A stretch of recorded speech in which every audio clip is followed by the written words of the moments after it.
Bismillah. Assalamualaikum warahmatullahi wabarakatuh.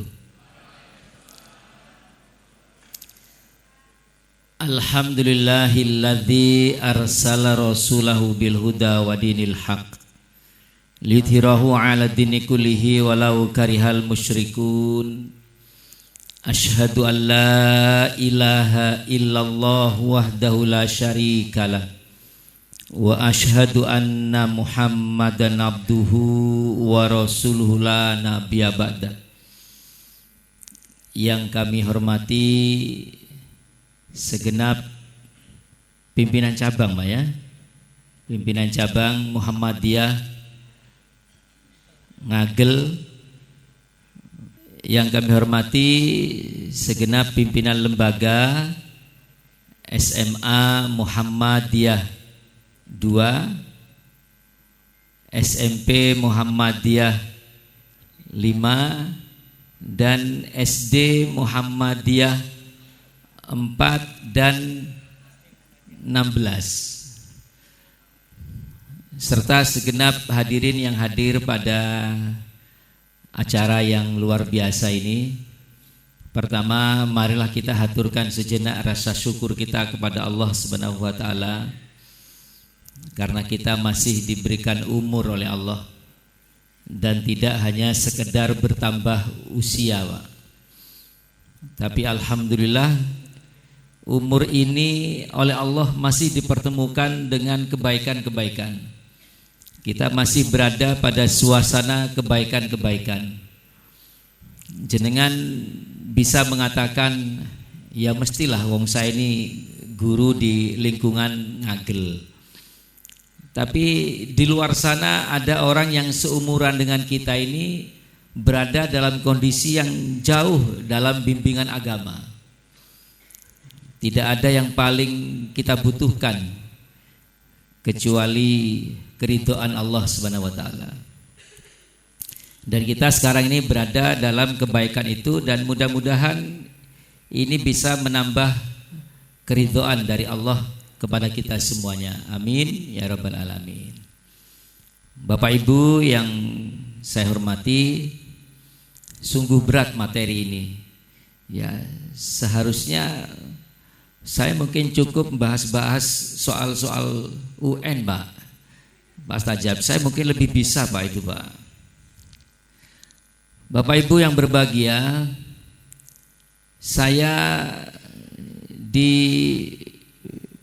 pimpinan daerah Muhammadiyah Kota Surabaya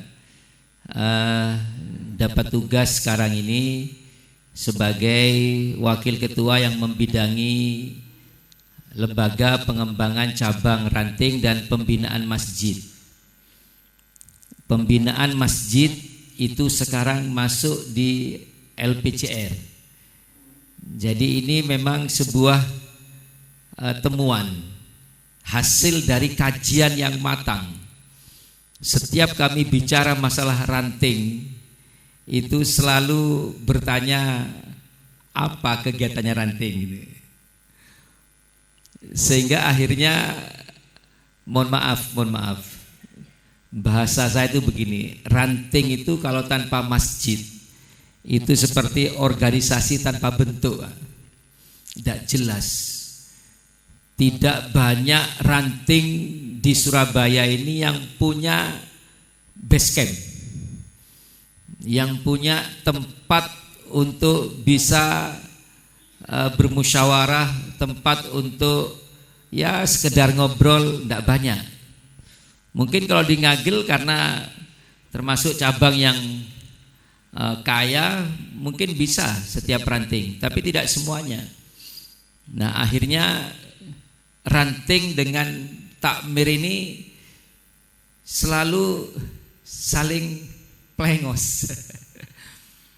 Seakan-akan masjid itu bukan bagian dari ranting. Temuan itulah yang akhirnya dalam nomenklatur yang baru itu dimasukkan dalam LPCR.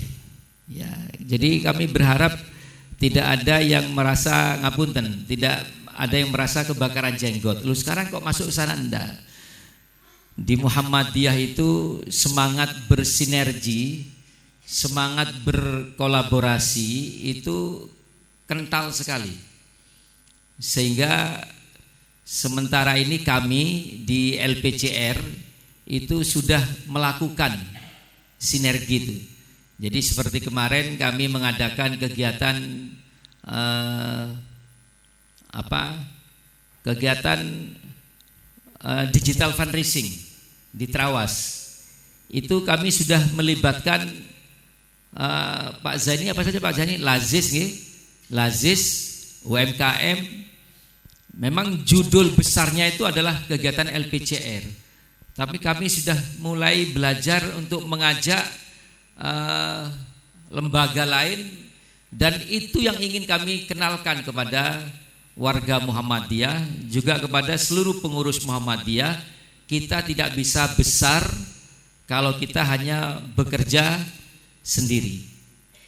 Yang lazisnya memperkenalkan programnya, yang UMKM-nya memperkenalkan programnya, dan insya Allah mungkin sudah menghadap ke Pak Astajab. Kegiatan tanggal berapa Pak Zaini?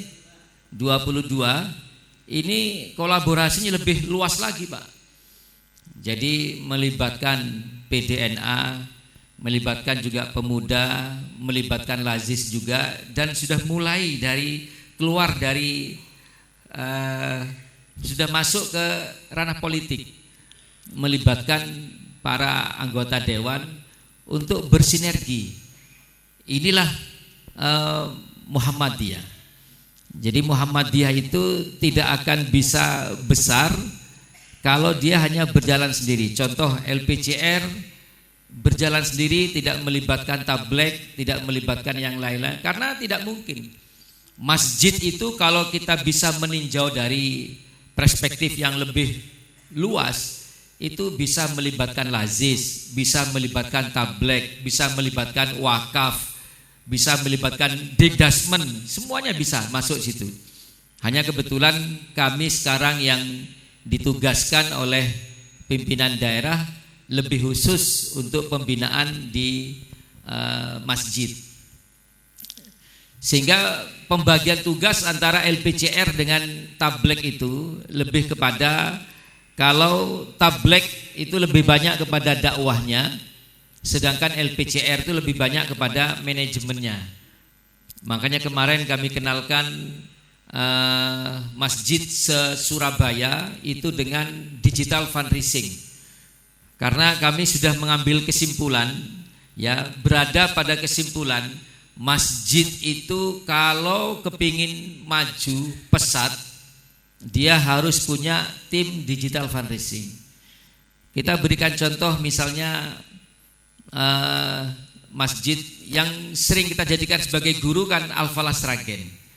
Al-Falah Sragen itu Pak, dulu infaknya itu 1 bulan itu hanya berkisar di antara 25 juta, sekarang sudah berkisar di antara 650 juta.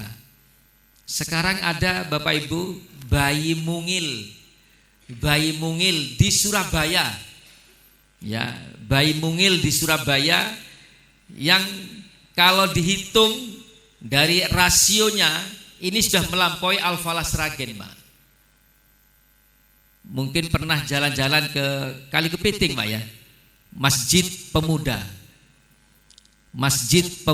Konsulat. Masjidnya itu kalau saya lihat untuk dikatakan musola saja, mungkin terlalu kecil. Ya, ke samping itu kira-kira ada mungkin kira-kira 12 meter, Pak. Ke samping itu. Ya, antara 10-12 meter. Ke belakang itu hanya 3 soft.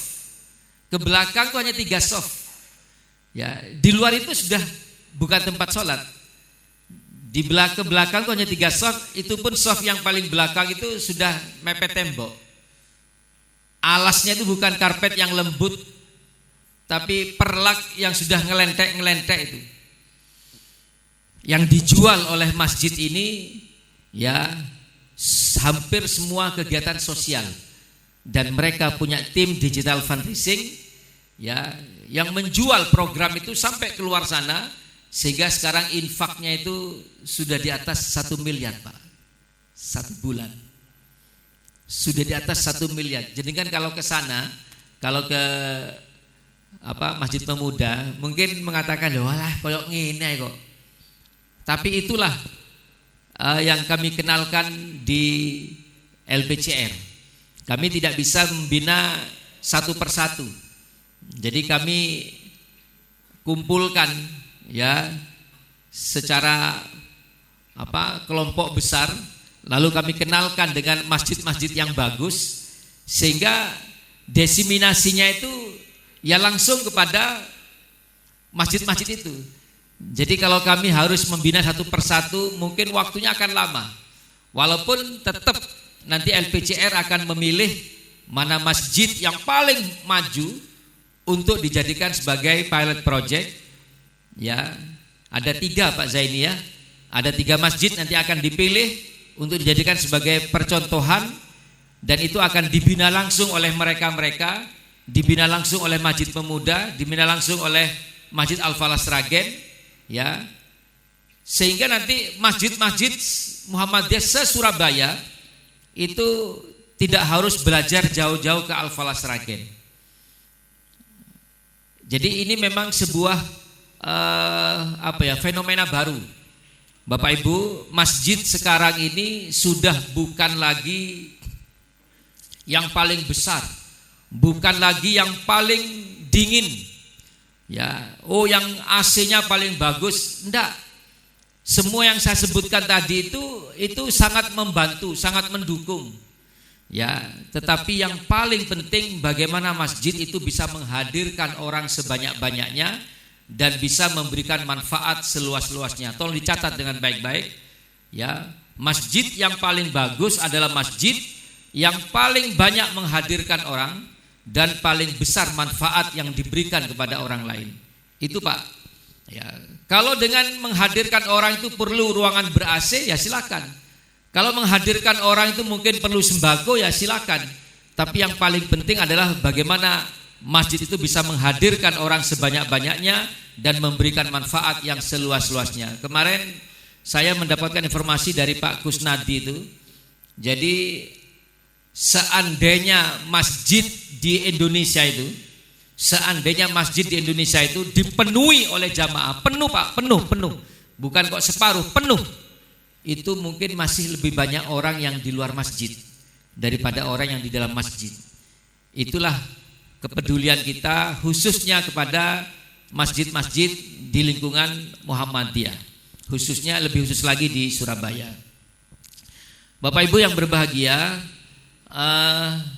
sesuai dengan tema tadi, tanggung jawab kita dalam dakwah dan amar ma'ruf nahi mungkar di lingkungan Muhammadiyah.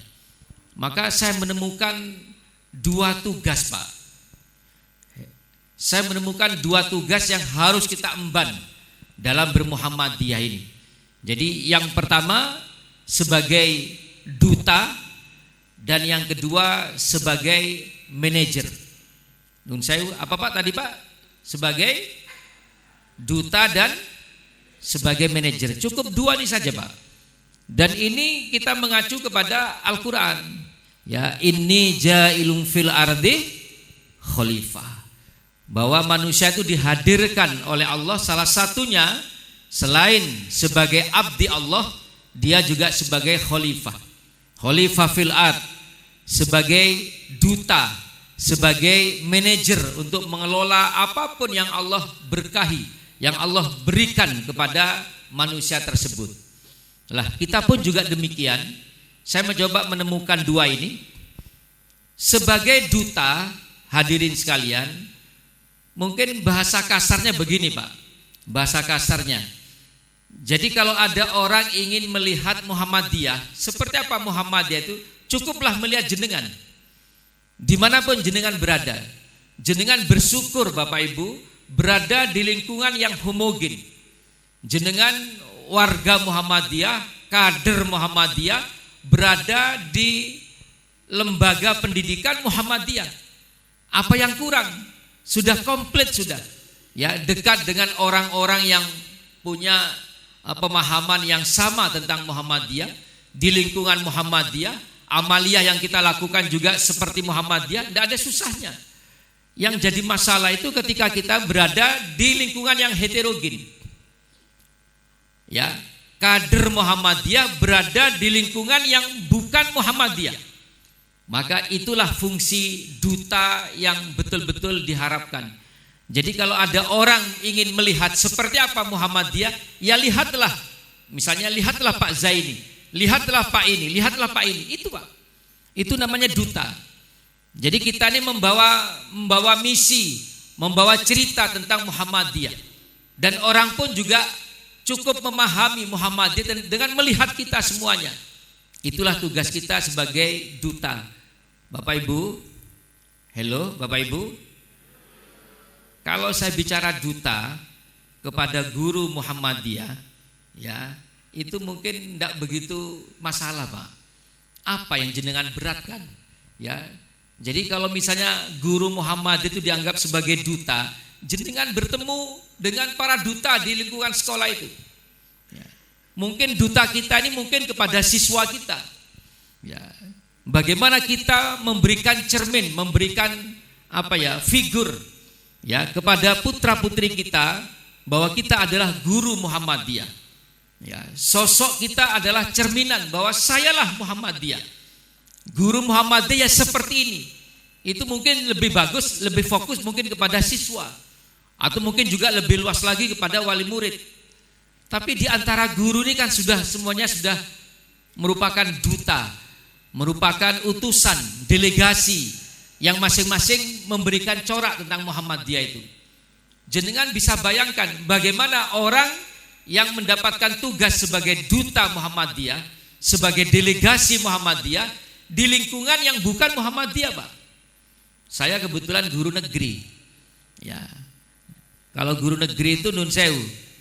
Bagaimanapun hampir semuanya guru negeri itu guru agamanya bukan Muhammadiyah. Ya. Saya begitu masuk di SMP 3 Pak nun sewu. Orang-orang itu banyak yang cerita, Pak Lutfi, saya ini orang Muhammadiyah. Ada lagi yang bercerita, Pak Lutfi, saya ini dulu sekolahnya di Muhammadiyah. Ada lagi yang bercerita, Pak Lutfi, anak saya ini semuanya di Muhammadiyah. Kakak saya itu orang Muhammadiyah. Bapak Ibu, seandainya cerita yang saya hadirkan di lingkungan sekolah itu jelek, mohon maaf, seandainya cerita yang saya hadirkan, kesan yang saya buat di sekolah itu jelek, mereka tidak akan muncul Pak. Tidak mungkin mereka ngaku-ngaku sebagai orang Muhammadiyah. Malu Pak. Karena apa? Delegasinya orang yang gagal. Delegasinya orang yang jelek. Tapi ketika duta itu bisa membawa nama Muhammadiyah, maka orang itu merasa, tanda kutip, merasa bangga menjadi bagian dari Muhammadiyah. Sehingga mereka mengatakan, Pak Lutfi, bapak saya dulu Muhammadiyah.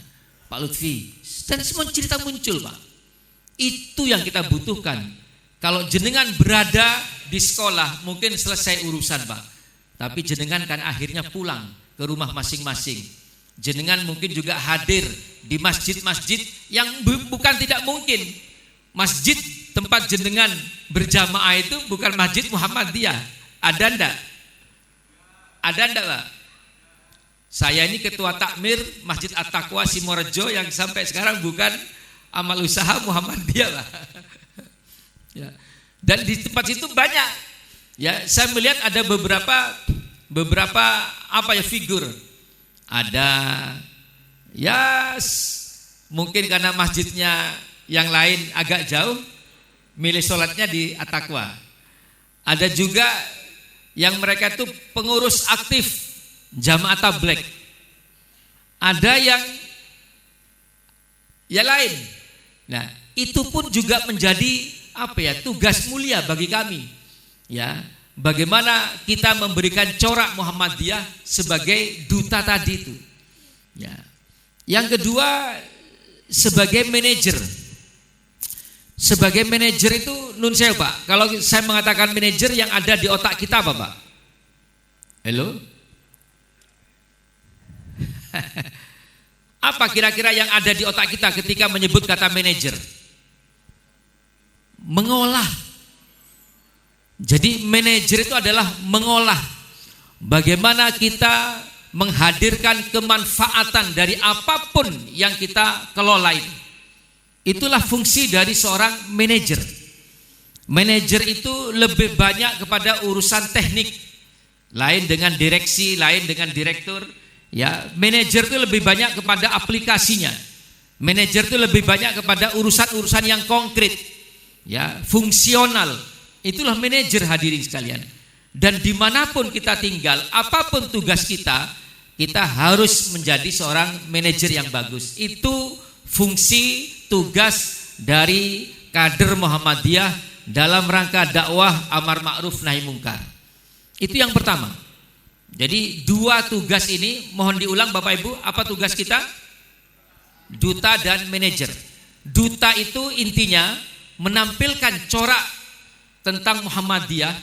Seakan-akan kalau orang ingin tahu seperti apa Muhammadiyah, cukuplah melihat kita. Itulah sebagai duta.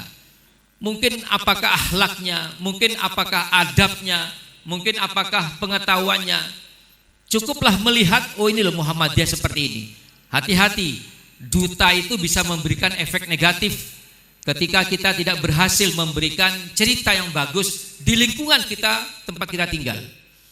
Yang kedua, sebagai manajer. Sebagai manajer itu adalah memaksimalkan hasil, mengelola dengan sebaik-baiknya tugas apapun yang diberikan kepada kita semuanya. Apakah mungkin sebagai guru, apakah mungkin sebagai kepala sekolah, apakah mungkin sebagai ketua RT, apakah mungkin sebagai ketua takmir masjid, apapun tugas kita, hadirin sekalian. Untuk bisa menceritakan sebagai Muhammadiyah, maka kita harus kelola tugas kita dengan sebaik-baiknya. Nah, untuk bisa berhasil dua tugas ini, hadirin sekalian, maka saya sampaikan 3 hal yang harus jenengan pegang baik-baik. Yang pertama, 3 hal yang harus jenengan pegang baik-baik. Yang pertama, jenengan harus tahu tentang misi persyarikatan. Tidak mungkin kita ini menjadi duta kalau kita tidak tahu sebenarnya apa sih dihadirkannya Muhammad itu untuk apa. Kita tidak tahu ke arah mana Muhammadiyah harus dijalankan. Kalau kita tidak tahu, sampai kapanpun kita tidak akan bisa melakukan misi dengan sebaik-baiknya. Muhammadiyah dihadirkan untuk apa? Memurnikan Islam yang sebenar-benarnya. Maka itu pun juga harus dilakukan, hadirin sekalian. Kita kalau tidak tahu misi dari Muhammadiyah, maka gerakan yang kita lakukan pun juga tidak akan bisa. Itu yang pertama. Untuk bisa melakukan fungsi sebagai duta dan manajer, yang pertama kita harus tahu tentang visi dari Muhammadiyah sendiri. Kemana arahnya Muhammadiyah? Bagaimana histori kelahirannya dari Muhammadiyah? Di tengah-tengah apa Muhammadiyah itu dilahirkan? Di tengah-tengah kejumutan, di tengah-tengah peradaban yang mungkin jauh daripada akidah Islam. Itulah lahirnya Muhammadiyah. Maka itu pun juga yang kita pegang baik-baik sebagai misi persyarikatan. Itu yang pertama. Yang kedua, agar kita bisa berhasil sebagai duta dan manajer sebagai tugas dakwah amar ma'ruf nahi mungkar. Yang kedua, kita harus taat. Ya, kita harus tahu dan taat pada aturan yang ada di persyarikatan. Kita tidak mungkin menjadi duta yang baik, kita tidak mungkin menjadi manajer yang baik kalau kita menyimpang dari aturan yang ada dalam Muhammadiyah. Tidak mungkin kita ini menjadi duta yang baik kalau kita tidak tahu misinya, kita juga tidak tahu aturannya, kita juga tidak taat kepada aturannya. Bapak Ibu, Pak, saya sering mencontohkan ini, Pak. Ya, saya ulangi sekali. Saya sering mencontohkan ini, bagaimana kita sebagai kader Muhammadiyah taat pada organisasi. Saya pernah sekian tahun yang lalu, mungkin kira-kira ada mungkin 2015-an mungkin kalau nggak salah, itu pernah ada kejadian puasa Arafah. Puasa Arafah itu Muhammadiyah itu Pak memutuskan sendirian, Pak. Saya masih ingat Muhammadiyah itu puasa Arafahnya jatuh pada hari Jumat. Seluruh di Indonesia ini ormas Islam, bahkan majelis ulama pun Bahkan di Mekah pun ya itu tidak sama dengan Indonesia. Saat itu saya merasa terpanggil sebagai kader Muhammadiyah. Kita sendirian Pak waktu itu Pak. Ya, mohon maaf. Dulu masih ingat Pak ya, sampai terjadinya angin badai di Sa'i dulu ya, di Mina. Waktu di Mina sampai terjadi badai sehingga tenda-tenda berhamburan tahun 2015 Pak. Hadirin sekalian, Muhammadiyah itu saat itu melaksanakan puasa Arafah hari Jumat. Saat itulah kader Muhammadiyah terpanggil. Ya, saya mohon maaf, saya masih ingat betul itu. Sampai saya itu di tengah-tengah masyarakat itu sendirian Pak. Sendirian. Karena hampir semuanya melaksanakannya hari Sabtu. Ya. Ada hadis yang mengatakan, saya bukan ahli hadis, cuman saya menukil sedikit, bahwa ketika di Arafah ada wukuf, maka di luar Arafah itu harus bagaimana Pak? Puasa. Saya ulangi, ketika di Arafah itu sudah dilaksanakan wukuf, maka di luar Arafah itu harus puasa. Muhammadiyah tidak mengambil ini 100% Pak. Muhammadiyah itu melaksanakan puasa Arafah itu karena tanggal 9 Pak. Tidak semata-mata, saya ulangi, tidak semata-mata karena wukuf. Tapi yang lebih penting dari itu adalah karena tanggal 9. Hadirin sekalian, ini jadi masalah. Tapi kita sebagai kader Muhammadiyah, kita harus taat pada persyarikatan. Ya, kita harus memilih untuk mengikuti persyarikatan. Puasa Arafah hari Jumat. Saat itu ketika dilansir oleh Muhammadiyah, banyak orang yang mentertawakan.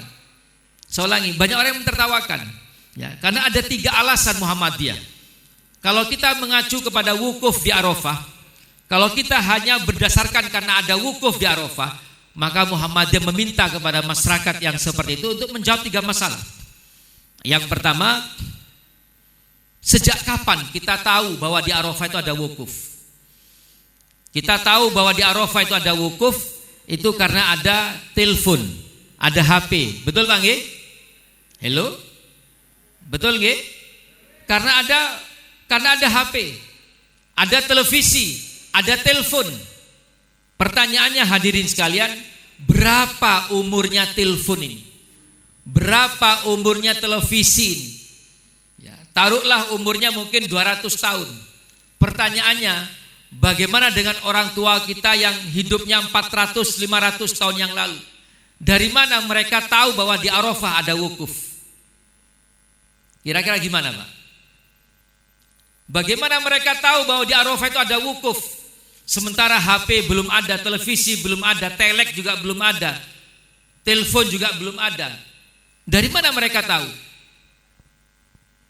Hadirin sekalian, orang-orang tua kita itu ya lebih pintar daripada kita, walaupun mungkin secara manual mereka itu cukup ndangak Pak. Mereka melihat bulan. Yang dilihat bukan tanggal 9-nya Pak. Yang dilihat itu antara tanggal 1 dan tanggal 2. Ketika dilihat tanggal 2, oh ini sekarang tanggal 2 ini, maka 7 hari dari sekarang kita akan puasa Arafah. Mereka tidak tahu bahwa di Arafah itu ada wukuf atau tidak. Betul Bang? Halo? Ya, itu yang pertama Pak. Itu yang pertama. Yang kedua, kalau kita mengacu kepada selama di Arafah ada wukuf, maka di luar puasa Arafah, ya, pertanyaan yang muncul itu bagaimana kalau seandainya, ini disampaikan 2015 Pak, bagaimana kalau seandainya di Arafah tidak ada wukuf? Bagaimana kalau seandainya di Arafah tidak ada wukuf? Saya masih ingat Pak, ketika di koran dimunculkan itu, ya, dan saya ngobrol dengan teman-teman, ditertawakan Pak. Mana mungkin Muhammadiyah ku ono ae, mana mungkin di Arafah tidak ada wukuf? 2020 tidak ada wukuf Pak. Betul nggih? 2020 itu tidak ada wukuf. Tidak ada haji. Ya, Mekah dikunci, di Bapak Imam kuncinya, nggih Pak Imam. Tidak ada orang haji 2020. Wukuf pun juga tidak ada. Tapi jenengan masih ingat enggak? Apakah waktu itu kita puasa Arafah? Masih puasa Arafah. Karena apa? Karena tanggal 9, Pak. Karena tanggal 9. Dan orang tua kita sejak dulu mengikuti itu, hadirin sekalian. Dilihat, oh tanggal 9. Ya, dari tanggal 1, tanggal 2, 7 hari ke depan tanggal 9 kita akan puasa Arafah.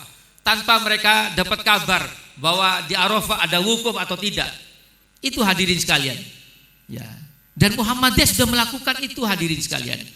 Dan yang ketiga, hadirin sekalian, kalau kita benar-benar mengacu kepada wukuf di Arafah, ya, ada teman kita dari Pucang berangkat haji, dipesan sama Pak Zaini, nanti jenengan kalau wukuf tolong telepon, kami akan puasa Arafah. Ya, wukuf itu jam berapa, Pak? Jam 12, mulai ba'da zuhur, nggih. Ya, kalau jamaah haji dari Muhammadiyah itu ikut tarwiyah. Kalau tarwiyah berarti berangkatnya dari Mina, Pak. Kalau yang tidak ikut tarwiyah berangkatnya dari hotel. Ya, mungkin tanggal 9 pagi. Tapi kalau kami tanggal 7 malam kami sudah bergerak ke Mina. Ya, 9 pagi juga sama, kami menuju ke Arafah. Nah, hadirin sekalian, karena belum wukuf, ya, teman dari Pucang ini belum telepon Pak Zaini. Begitu sudah mulai wukuf, diawali dengan khutbah wukuf, baru mereka telepon, Ustadz, ini kami sudah mulai wukuf, monggo silakan jenengan kalau mau puasa Arafah. Telepon, Pak, jam 12 siang dari Arafah. Diterima sama Pak Zaini di Surabaya jam berapa, Pak? Jam 4 sore, Pak. Loh, kok baru ngomong sekarang? Ini sudah jam 4 sore. Kapan kami harus puasa? Kok enggak mulai tadi malam telepon lu? Tadi malam kami belum wukuf, Pak. Ini hadirin sekalian. Itu sudah disampaikan oleh Muhammadiyah 2015 saat Muhammadiyah sendirian memilih puasa Arafah itu di hari Jumat. Hadirin sekalian, inilah salah satu ketaatan kita kepada persyarikatan. Sekarang ini banyak, Pak. Ya, ada edaran muncul kemarin, ya, untuk melaksanakan Qiyamul Ramadan, sholat taraweh. Pilihannya berapa, Pak? Pilihannya, Pak? 4-4-3, Ustaz, 4-4-3, terus pinter malah Ustaz. Saya ini, Pak, nun sewu, Pak, 2022 kalau nggak salah, 2022. Ini sampai ada buku petunjuknya, ya, ya, sampai ada buku petunjuk yang beredar se-Surabaya, buku saku, masih ingat lagi? Saya ke lapangan itu menemukan 7 varian, Pak. 7 varian. Ini maksud 7 varian ini, Pak, kalau dikombinasikan dengan kultumnya, Pak, dengan ceramahnya. Ada yang ceramah dulu, bahkan ada itu, Pak, ceramah itu sebelum witir 1 rakaat. Ada yang 4-4 ceramah, setelah itu 3. Ada yang 2-2-2-2 ceramah 3. Ada yang 2-2-2-2 ceramah 2+1. Yang terakhir itu ada yang 2-2-2-2 5 kali, setelah itu ceramah tinggal 1. Mohon maaf Bapak Ibu, saudara kita di sebelah itu mungkin ya agak-agak mesem. Ya, itulah karena apa? Ya, yang satu sisi kita ini ngomong jamaah, sehingga banyak ustadz di Muhammadiyah itu, Pak, ya saya tidak tahu Pak Alim apa juga begitu ya. Kalau masuk ke masjid tanya dulu, Pak, iki piro ini, betul lagi, mau 4-4-3 apa 2-2. Jadi imam ini betul-betul sesuai dengan keinginan jamaah. Ya, mau iftitah atau tidak. Saya tadi malam menemukan di Al-Huda, Karah, ya, Karagung itu ya. Saya di sana kalau nggak salah malam Jumat kalau nggak salah di Al-Huda itu. Itu Ustadz, saya ini kader Muhammadiyah, tapi saya ini tidak ingin konflik dengan jamaah. Saya ingin doa sholat iftitah itu dilaksanakan, tapi jamaah ini terus gimana, Pak, solusinya, Pak? Jadi setelah sebelum taraweh saya umumkan, Yang mau sholat iftitah silakan lakukan sendiri-sendiri.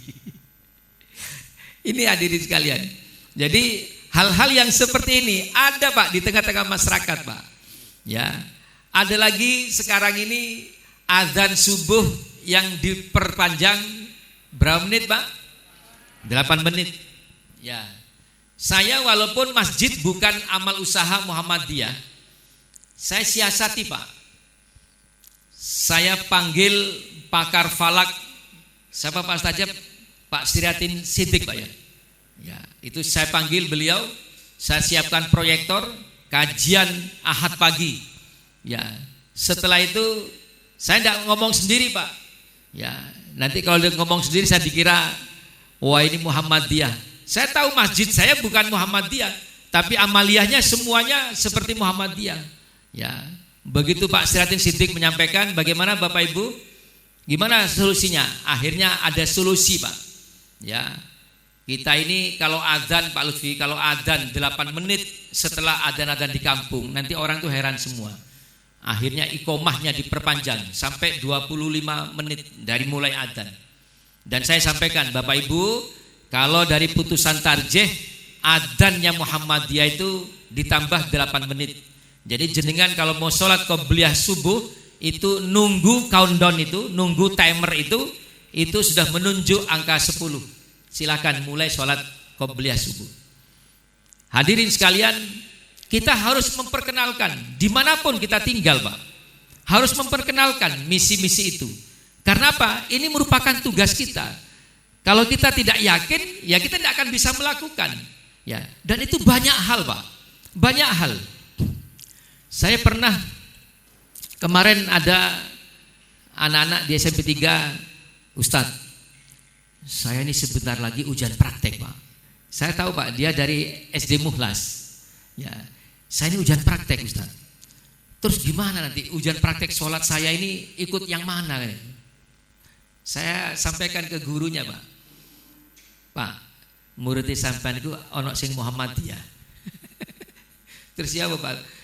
Ya gak iso Pak Lutfi. Engko akhirnya semburat gak karu-karuan Pak Lutfi.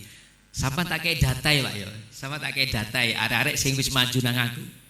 Ya, saya mohon anak-anak ini diberikan dispensasi. Siap. Jadi anak-anak itu Pak akhirnya Pak dikelompokkan sendiri Pak. Sama guru agama dikelompokkan sendiri. Wis solato awakmu wis koyok sing dianu Pak Lutfi. Jadi mereka juga dapat dispensasi, mereka beban Pak. Mereka beban. Jadi dan kalau saya mendengarkan cerita teman-teman guru agama itu kadang-kadang ya semacam-macam lah. Ya. Itu nun sewu Pak, di negeri. Bapak Ibu pernah mendengar enggak bahwa di Muhammadiyah guru agama itu bukan tulen Muhammadiyah? Ada enggak Pak? Pernah mendengar enggak? Pernah masuk ke PDM Pak? Pernah masuk ke PDM? Ya, saya enggak tahu, saya harus menyalahkan siapa itu. Ya, tapi itulah hadirin sekalian, Pak Muhlasin guyang-guyu ya. Saya enggak mengatakan ya, mudah-mudahan kita ini steril semuanya. Karena apa? Biar jamaah kita ini tidak bingung Pak. Ya, biar jamaah kita tidak bingung. Karena apa? Orang tua itu menitipkan putra putrinya di Muhammadiyah. Mereka sudah tahu dengan segala konsekuensinya. Kadang-kadang kita justru malah yang tidak mau memberikan amanah yang sudah dititipkan oleh orang tua kepada kita semuanya. Ini hadirin sekalian. Ya, yang kedua tadi saya ulangi. Yang pertama, kita harus tahu misi yang diemban, yang dibawa oleh persyarikatan, sehingga untuk menjadi duta dan manajer Muhammadiyah kita benar-benar sesuai dengan arah misi tersebut. Yang kedua, kita harus tahu dan taat pada aturan di persyarikatan, harus tegak lurus, terutama pengurus Muhammadiyah.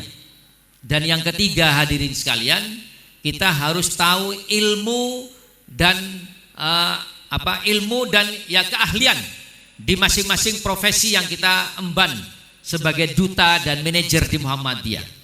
Ya, sehingga apa? Kita tidak mungkin bisa melakukan ketika kita tidak punya ilmunya, Pak. Kita tidak mungkin bisa melakukan ketika kita tidak tahu apa yang harus dilakukan dengan sebaik-baiknya. Ya, sebagai guru Muhammadiyah, mungkin sebagai pengurus masjid di Muhammadiyah, mungkin sebagai kepala panti di Muhammadiyah, mungkin sebagai kepala sekolah di Muhammadiyah, sebagai apapun hadirin sekalian. Kalau tidak tahu ilmunya, maka kita tidak akan bisa melakukan dengan sebaik-baiknya. Ma'asyiral muslimin rahimakumullah, Bapak Ibu yang berbahagia, saya ingin menyentuh yang lain dari tema yang ada yang disampaikan. Saya ingin mengajak Bapak Ibu benar-benar melakukan tugas dengan sebaik-baiknya, bukan hanya sebagai, saya ulangi, bukan hanya sebagai guru Muhammadiyah. Lakukan tugas itu lebih dari hanya sekedar guru Muhammadiyah. Lakukan tugas itu tidak hanya sekedar tenaga kependidikan di Muhammadiyah. Lebih dari itu. Tapi lakukan tugas itu sebagai umat Islam, sehingga semuanya akan dipertanggungjawabkan di hadapan Allah Subhanahu wa taala. Kita tidak tahu Bapak Ibu, saya ulangi, kita tidak tahu kapan kita akan menghadap kepada Allah dan dengan cara apa dan dalam kondisi bagaimana kita menghadap kepada Allah. Saya ingin sampaikan pada jenengan semuanya yang bicara pada sore hari ini. Saya diundang oleh panitia sebagai pembicara, tidak tanggung-tanggung Pak. Darul Arkom atau Baitul Arkom, keluarga besar pimpinan cabang Muhammadiyah Ngagel. Ini sebuah kegiatan yang keren, yang luar biasa. Walaupun saya tahu ilmu saya mungkin tidak ada apa-apanya dibandingkan dengan jenengan. Jenengan mungkin lebih paham tentang apa yang saya sampaikan ini. Tapi hadirin sekalian, yang bicara, yang mendengarkan, yang duduk maupun yang berdiri di majelis ini, tidak ada jaminan bahwa kelak akan berakhir hidupnya dalam keadaan husnul khotimah. Betul Pak nggih? Saya ulangi, tidak ada jaminan bagi kita bahwa kita akan menghadap kepada Allah dalam keadaan husnul khotimah. Makanya saya ingin sampaikan dalam sesi yang terakhir, jagalah akhir hidupmu. Saya ulangi, jagalah akhir hidupmu. Awal yang baik itu bagus. Pernah nyantri, pernah mondok, kecilnya kerasan di masjid, kecilnya bolak-balik di masjid, seakan-akan masjid dari rumah yang kedua, itu bagus Pak. Tapi akhir hidup itu jauh lebih penting daripada awalnya. Betul hadirin sekalian? Saya ingin menyampaikan sebuah cerita Pak. Mudah-mudahan cerita ini cukup menggugah. Suatu saat Rasulullah di depan majelis seperti ini, Rasul mengatakan kepada sahabat-sahabatnya, kelak ada di antara kalian yang tinggal di neraka dengan geraham sebesar gunung Uhud. Ini Pak disampaikan oleh Kanjeng Nabi di depan sahabat-sahabat yang militan, di depan orang-orang hebat, orang-orang yang dekat dengan Rasulullah, orang-orang yang pernah berjuang bersama dengan Rasulullah. Disampaikan oleh Rasulullah bahwa kelak ada di antara kalian yang tinggal di neraka dengan geraham sebesar gunung Uhud.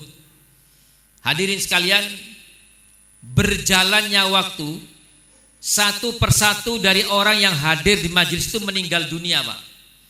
Termasuk Rasulullah juga meninggal dunia dalam keadaan husnul khotimah, meninggal sebagai syahid, meninggal dalam kondisi yang sangat terhormat, sampai akhirnya beralih kepemimpinan kepada Khalifah Abu Bakar As-Siddiq. Dari orang yang hadir di majelisnya Rasul itu, Bapak Ibu, tinggal 2 orang. Yang pertama adalah Ar-Rajal bin Unfuah. Ar-Rajal bin Unfuah itu sahabat Rasul yang hafal Quran, 30 juz. Kalau kita ini kan baru juz 30 Pak ya. Ini orang yang hafal Quran, orang yang pernah berjuang bersama dengan Rasul, pernah berperang bersama dengan Rasul, orang yang dikenal dekat dengan Rasulullah. Dan yang kedua hadirin sekalian, mu'alaf, orang yang baru memeluk Islam, baru 3 tahun sebelum Rasul meninggal dunia, namanya Abu Hurairah. Tinggal 2 orang ini, padahal yang lain-lainnya sudah meninggal dalam keadaan husnul khotimah. Berarti dari 2 orang ini salah satunya mesti yang dimaksud oleh Rasulullah, yang kelak tinggal di neraka dengan geraham sebesar gunung Uhud. Hadirin sekalian, mungkin bagi Abu Hurairah mungkin minder Pak. Tinggal 2 orang. Yang satunya Ar-Rajal bin Unfuah, dikenal dekat dengan Rasul. Tidak mungkinlah dia, apakah aku, apakah saya, kata Abu Hurairah. Hadirin sekalian, dalam kepemimpinan Khalifah Abu Bakar As-Siddiq, hiduplah seorang laki-laki yang mengaku sebagai penerus Nabi. Siapa namanya Pak? Musailamah Al-Kadzab. Musailamah namanya, karena dia berdusta dijuluki dengan Kadzab atau Al-Kadzab. Musailamah ini mengaku sebagai Nabi setelah Muhammad Rasulullah. Hati-hati Pak, kalau kita sudah mengakui ada orang setelah Muhammad Rasulullah, maka batallah syahadat kita. Hadirin sekalian, perlahan-lahan adalah pengikut dari Musailamah Al-Kadzab. Sampai akhirnya Ar-Rajal bin Unfuah itu menawarkan diri kepada Khalifah Abu Bakar. Ya Khalifah, izinkan saya berdakwah kepada Musailamah Al-Kadzab. Akan saya kembalikan dia ke dalam Islam, ke dalam tauhid yang benar. Yang menawarkan diri ini Pak bukan orang ecek-ecek Pak. Ini orang yang hafal Quran, orang yang dikenal dekat dengan Rasulullah. Maka diizinkan oleh Khalifah Abu Bakar. Maka berangkatlah Ar-Rajal bin Unfuah untuk mendakwahi siapa Bu? Musailamah Al-Kadzab. Hadirin sekalian, diceritakan dalam tarikh Islam, kehadiran Ar-Rajal bin Unfuah ini memang sempat mengganggu Musailamah Al-Kadzab. Dia tahu kualitas dari Ar-Rajal bin Unfuah. Maka Musailamah Al-Kadzab menawarkan separuh dari kekayaannya diberikan kepada Ar-Rajal bin Unfuah. Jangankan berhasil berdakwah mengembalikan Musailamah kepada Islam dan tauhid yang benar, Ar-Rajal bin Unfuah itu malah katut Pak. Katut menjadi pengikutnya Musailamah Al-Kadzab. Inilah akhir hidup Pak. Ini akhir hidup Pak. Jadi awal hidup itu baik, itu bagus Pak. Tapi yang lebih penting lagi adalah akhir hidup. Seperti apa wajah kita hadapkan kepada Allah. Kalau jenengan masih berada di tempat ini hadirin sekalian, saya ulangi sekali lagi. Kalau jenengan masih berada di tempat ini dalam kondisi kebaikan-kebaikan, wallahi hadirin sekalian, bukan semata-mata karena kehebatan jenengan, tapi karena Allah masih memilih jenengan berada dalam kelompok kebaikan-kebaikan. Dengan hadirnya Ar-Rajal bin Unfuah, maka pengikut dari Musailamah Al-Kadzab itu semakin banyak. Hati-hati. Keberadaan ulama di samping penguasa, saya ulangi nggih, keberadaan ulama di samping penguasa itu menjadi legitimasi Pak, menjadi stempel Bu bagi penguasa tersebut. Apa kata orang? Apalagi kita orang awam. Itu loh, ulama dia sudah berada di sana, dia percaya dengan apa yang dilakukan Musailamah Al-Kadzab, apalagi kita orang awam. Maka arus orang yang masuk dalam kelompoknya Musailamah itu semakin lama semakin banyak. Karena semakin banyak hadirin sekalian, maka diputuskan oleh Khalifah Abu Bakar untuk memerangi Musailamah Al-Kadzab. Maka matilah Musailamah Al-Kadzab di tangan Wasyi. Siapa Bu? Wasyi Pak. Siapa Pak Wasyi Pak? Yang membunuh Hamzah bin Abdul Muttalib di perang Uhud, ya, mati dalam keadaan kafir. Dan Ar-Rajal bin Unfuah, ulama yang keluar masuk masjid, yang naik turun mimbar, yang santrinya ribuan, yang pintar berceramah, punya dalil, punya macam-macam, ya, meninggal di tangan Zaid bin Khattab, kakak dari Umar bin Khattab, dalam keadaan kafir juga. Itulah akhir hidup hadirin sekalian.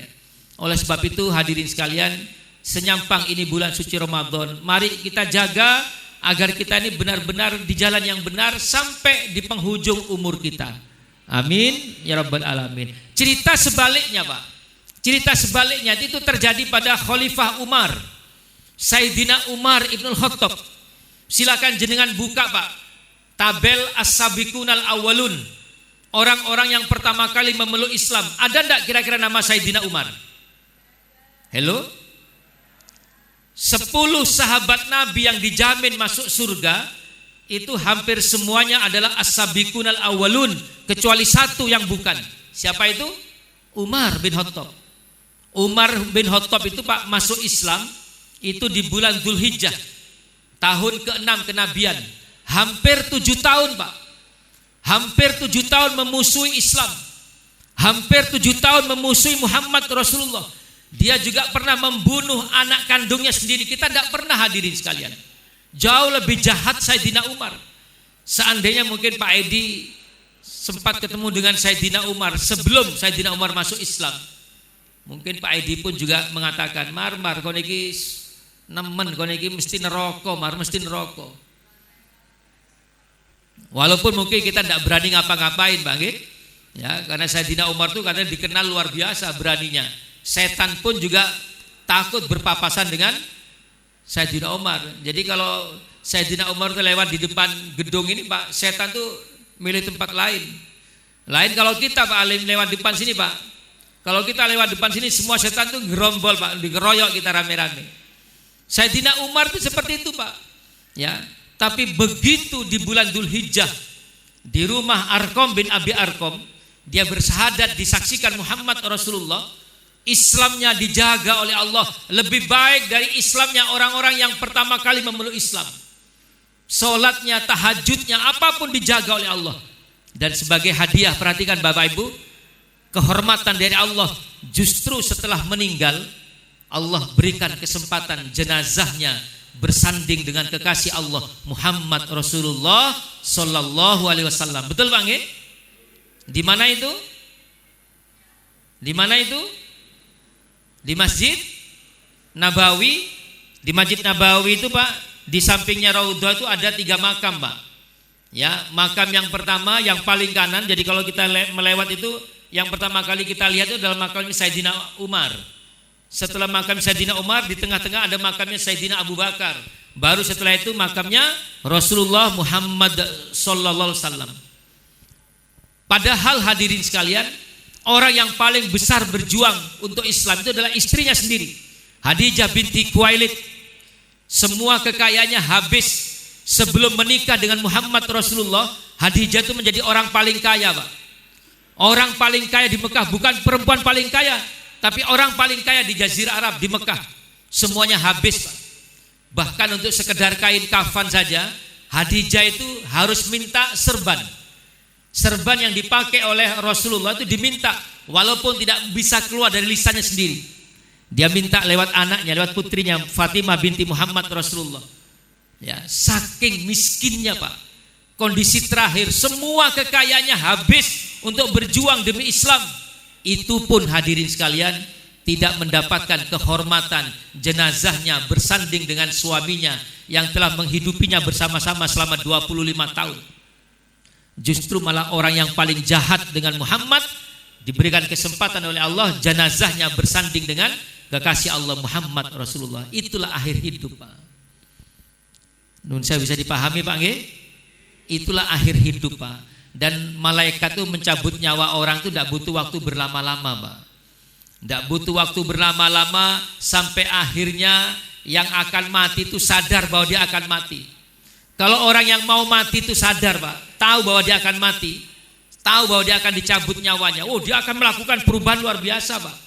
Tapi itu enggak. Ya, orang yang meninggal itu kata meninggal itu, Pak, kata kuncinya 3, Pak. Kematian itu kata kuncinya 3. Yang pertama, kematian itu tidak harus terjadi setelah tua. Betul, Bang? Berapa banyak kita menyaksikan orang tua memakamkan jenazah anaknya? Berapa banyak seorang kakek menghadiri pemakaman cucunya? Yang kedua, kematian itu tidak harus diawali dengan sakit yang berlama-lama. Betul? Kecelakaan di jalan itu bukan karena sakit, Pak.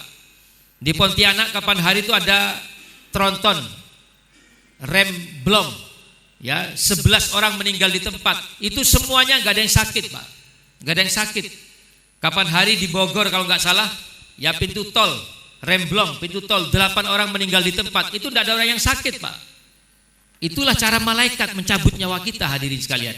Dan yang ketiga, hadirin sekalian, kematian itu tidak harus terjadi ketika yang bersangkutan selesai bertaubat. Kalau kita sudah selesai bertaubat, Pak, 5 waktu kita kerjakan di masjid, tilawah kita panjang, tahajud kita panjang, doa kita panjang, semuanya itu seakan-akan janjian dengan Allah. Ada yang belum pernah, saya ulangi, ada yang belum pernah membuka mushaf Quran walaupun hanya selembar. Ada yang belum pernah menempelkan dahinya sujud di hadapan Allah, walaupun hanya sekali. Dipanggil oleh Allah, ya sudah selesai, Pak. Mudah-mudahan tidak terjadi pada kita semuanya. Dan mudah-mudahan yang terjadi pada kita hadirin sekalian justru malah sebaliknya. Kita mendapatkan akhir yang terhormat di hadapan Allah Subhanahu wa taala. Mudah-mudahan Bapak Ibu, apa yang jenengan lakukan di tempat ini, bahkan mungkin di tempat lain, di masjid, di rumah kita semuanya, mudah-mudahan semuanya memberikan sebuah investasi pahala, sehingga akhir hidup kita kelak itu benar-benar dalam bimbingan Allah Subhanahu wa taala. Orang meninggal itu Pak, bukan kapan yang penting, bukan di mana yang penting, ya. Tapi yang paling penting adalah saat seperti apa, dalam kondisi seperti apa kita meninggal kepada Allah, menghadap kepada Allah. Saya punya jamaah masjid, Pak. Setelah pensiun dari sebagai pelaut, dia itu jadi imam masjid. Dia imam sholat duhur, sholat asar. 15 menit sebelum azan duhur dia datang ke masjid, melaksanakan sholat tahiyatul masjid. Setelah itu azan, dia lakukan qobliyahnya. Begitu iqamatus sholat, dia hadir di atas sajadahnya. Hadirin sekalian, belum takbir Pak, duduk karena pusing. Diambil oleh Allah di tempat yang terhormat, dipanggil dalam keadaan suci. Mungkin para ustadz, para mubaleh, para guru yang terhormat yang mengajarkan kepada anak-anaknya tentang etika, tentang akhlak, tentang agama dan sebagainya, mungkin rindu Pak dengan kematian seperti itu. Ini bukan orang pesantren Pak, bukan guru agama, bukan orang yang dipanggil ustadz, tapi Allah panggil dia dalam keadaan yang sangat mulia. Mudah-mudahan hadirin sekalian, Ramadan ini bisa memberikan kita pelajaran. Mari Bapak Ibu, untuk berdakwah tidak harus menjadi orang yang sempurna. Saya ulangi sekali lagi, untuk berdakwah tidak harus menjadi orang yang sempurna. Ya, balighu anni walau ayat. Walaupun kita hanya mungkin tahu satu saja tentang akhlak, ajarkan. Ya, itu juga merupakan tanggung jawab kita hadirin sekalian. Saya ulangi sekali lagi, untuk berdakwah itu tidak harus menjadi orang yang sempurna. Silakan sebutkan pada saya Pak, siapa pendakwah di Indonesia yang jenengan kenal yang orangnya betul-betul sempurna? Tidak ada Pak. Masing-masing punya kekurangan. Bahkan yang hadir di tempat ini pun juga bukan orang yang sejak kecil dia menjadi orang yang baik. Punya masa lalu yang sama-sama mungkin tidak bagus.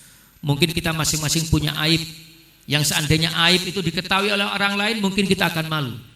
Tapi mengapa Allah tidak membuka aib kita? Salah satu sebabnya karena kita juga tidak biasa membuka aib saudara kita. Jagalah ini hadirin sekalian, dan mudah-mudahan Ramadan ini menjadi Ramadan yang terbaik sepanjang hidup kita. Kalau Allah mempertemukan kita dengan Ramadan di tahun yang akan datang, itu bonus Bapak Ibu. Pertanyaannya, kalau Ramadan ini menjadi Ramadan yang terakhir, sudah pantaskah kita haturkan kepada Allah Subhanahu wa taala? Kalau belum, masih ada 15 hari ke depan. Ayo kita rebut kemuliaan Ramadan sampai kita benar-benar menjadi hamba pilihan. La'allakum tatakun. Amin ya rabbal alamin. Mungkin demikian Pak sementara. Terima kasih. Perkenalkan, saya Inka dari SD Muhammadiyah 4. Pertanyaan saya, sebelumnya kita tahu Muhammadiyah sebagai gerakan Islam yang memiliki komitmen, memiliki landasan Al-Quran dan juga As-Sunnah dalam mengaplikasikan amar ma'ruf dan juga nahi mungkar. Namun tidak bisa kita pungkiri bahwa pengaplikasian ini mengalami hambatan-hambatan di dalamnya. Dan seperti yang Bapak Lutfi sampaikan barusan, bersyukurlah kita hidup di lingkungan yang homogen. Nah, lantas bagaimana cara kita menyebarkan dakwah Muhammadiyah ini jika kita berada di lingkungan yang heterogen? Selain itu,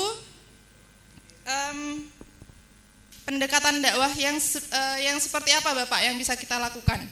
Selanjutnya, dan bagaimana kita bisa menghadapi kritik dan juga bahkan mungkin penolakan yang terjadi terhadap dakwah kita. Terima kasih. Bu Nun Sewu, biar konkret jenengan bisa sebutkan apa heterogennya itu Bu?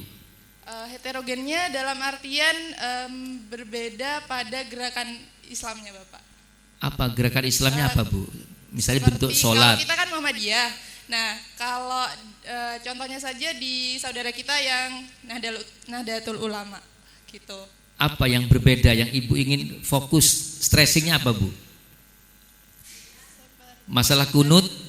Bisa jadi. Oh dan iya. perbedaan yang mungkin bisa kita ketahui secara nampak saja, Pak. Terima kasih.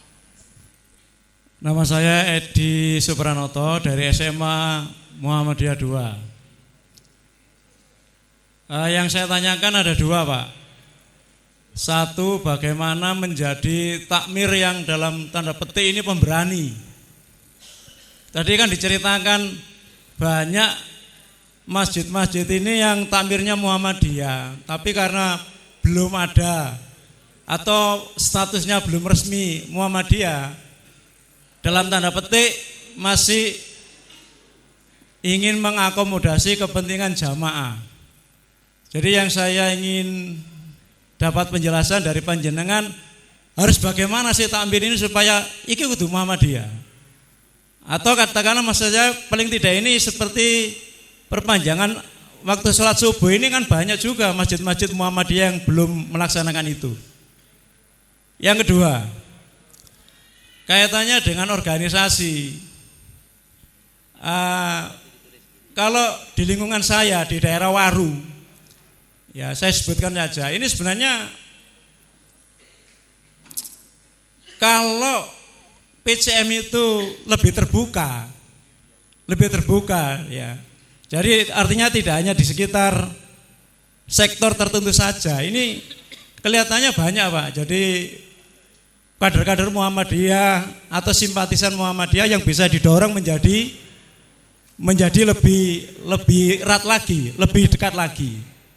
Tetapi permasalahannya selama 15 tahun saya menghadapi perkembangan seperti Mustab dan sebagainya itu tidak bisa meluas.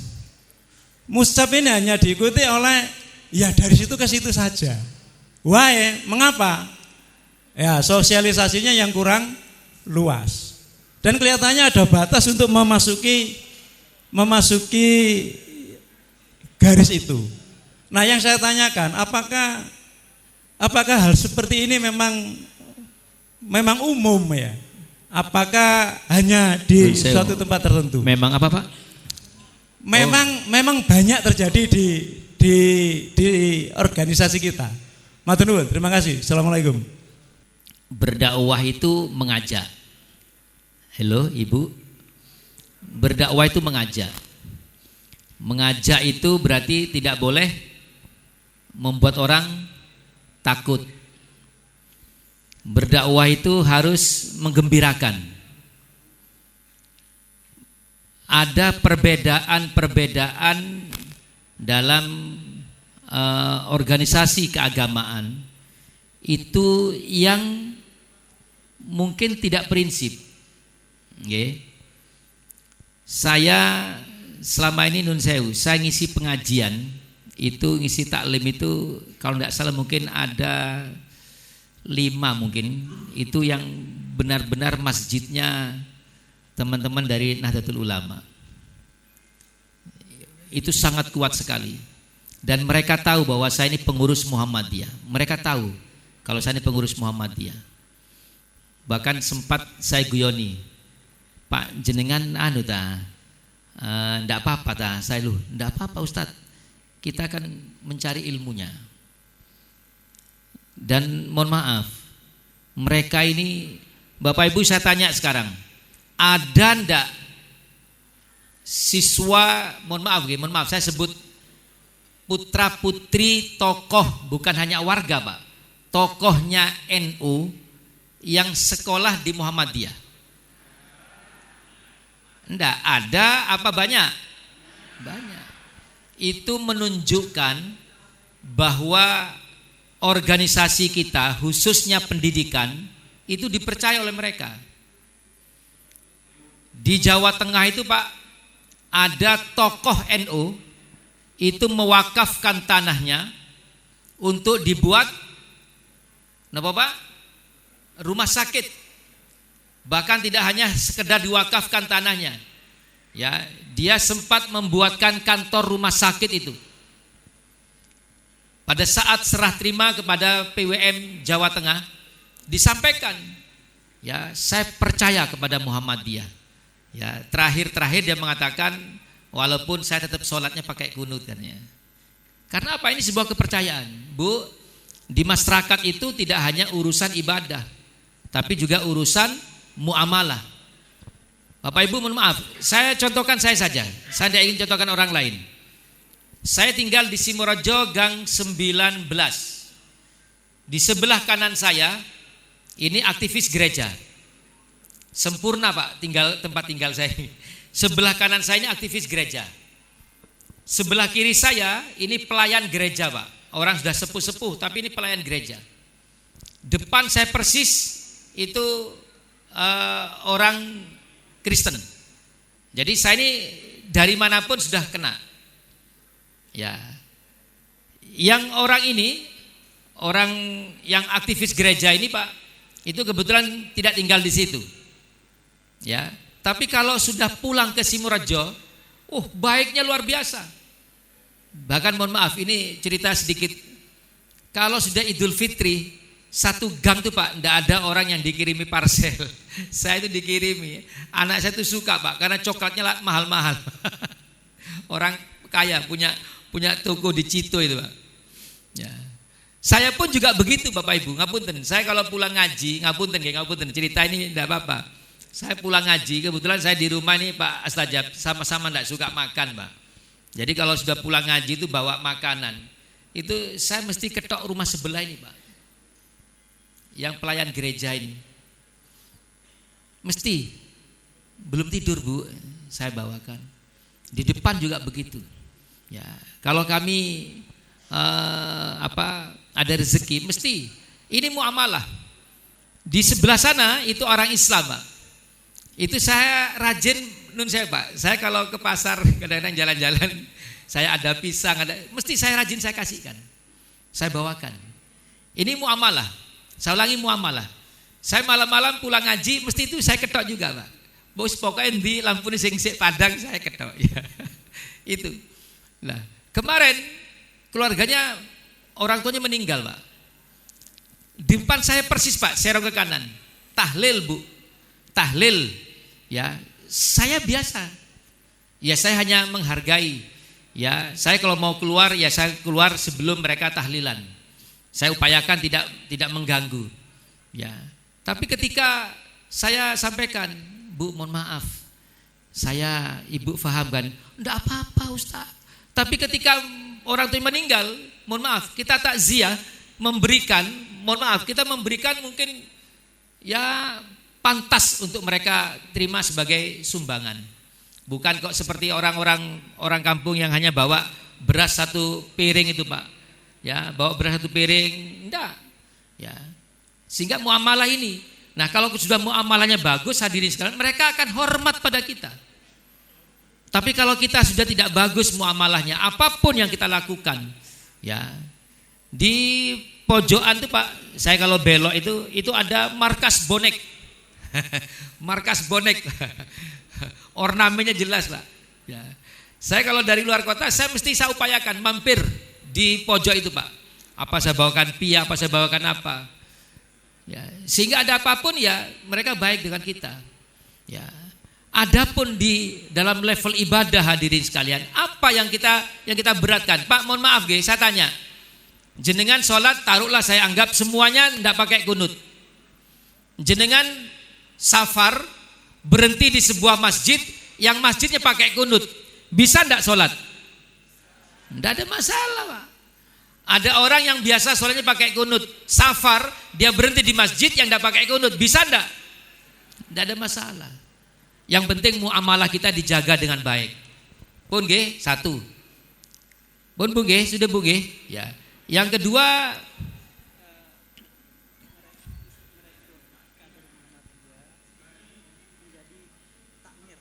oh ya, takmir yang berani. Jadi gini Pak, jenengan pertama saya anjurkan jangan bermimpi jadi takmir dulu Pak. Tunjukkan akhlak yang bagus, tunjukkan pribadi yang bagus. Ya, jangan kita ini berupaya mengambil apa kepemimpinan. Jangan, Pak. Biar kita nanti tidak salah. Berikan perilaku yang bagus. Maka nanti jenengan akan dipercaya oleh orang. Kalau sudah dipercaya, monggo silakan. Belum apa-apa kita sudah berdebat, belum apa-apa kita sudah ekel-ekeran. Ya, yang tersisa itu hanyalah permusuhan. Ya, selama itu tidak prinsip, tidak ada masalah, Pak. Selama tidak prinsip, tidak ada masalah. Mohon maaf, di Muhammadiyah sendiri hadirin sekalian, saya melihat banyak perbedaan. Saya tidak ahli fikih, tapi banyak perbedaan. Mengucapkan salam saja ada yang assalamualaikum warahmatullah, ada yang lengkap assalamualaikum warahmatullahi wabarakatuh. Kalau itu diperuncing, pasti nanti ada perbedaan, Pak. Ada gesekan. Ya, jadi kurang lebihnya seperti itu, Pak. Lalu tentang kader-kader kita yang ada di mana, yang ada di tempat-tempat. Kemarin itu Dikdasmen sudah punya data, Pak. Mudah-mudahan nanti bisa dimanfaatkan.